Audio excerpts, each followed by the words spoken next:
Hi, Gary here, Embracing Failure.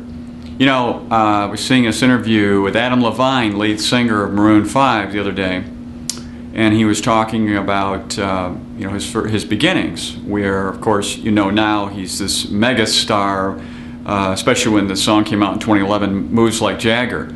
But he came out of high school with a recording contract for his band called Kara's Flowers, and they thought they were going to make it big, and they bombed.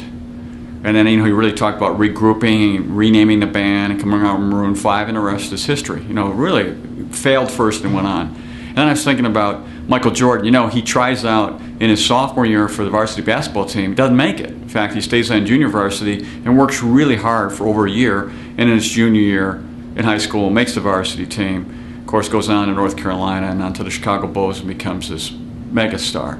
What are these two very successful people have in common? It's failure. When failure took place in their lives, they turned around and they flipped that around and went at it again, and then became ultimately successful.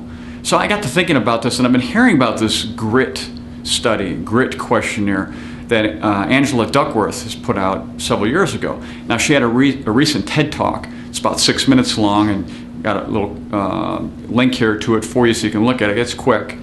And she did a study. At first, she was a 7th grade teacher, saw successful kids and unsuccessful kids. It wasn't related to the IQ. It seemed like there were other factors involved. So she became a psychologist and started studying this. And she came up with this 12-question grit test. And basically, she says, what do West Point cadets who are successful, spelling bee champions or finalists in National Spelling Bee, teachers who make it in inner city schools, and successful salespeople have in common? And it's this thing called grit. So what do I mean by grit? Well, grit is having these long-term goals and sticking to them. It's about having a life being a marathon. It's being passionate and persevering through all these tough times till make it to what you want to do, whatever that happens to be. And so this grit is actually more important than talent. Because she said you can find talented people that are not necessarily successful, but you can have gritty people that are not as talented be successful.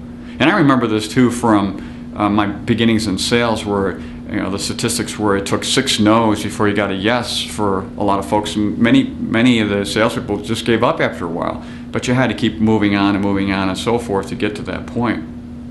But Angela's point is basically that if you want to have success out there, you have to have this grit. Now, she says to the audience in the TED Talk, well, I'm not sure exactly how you get the grit, but what we have found is if you have a growth orientation, future growth orientation, and you have goals relative to that, and then you seek that out every day, then you're going to fail.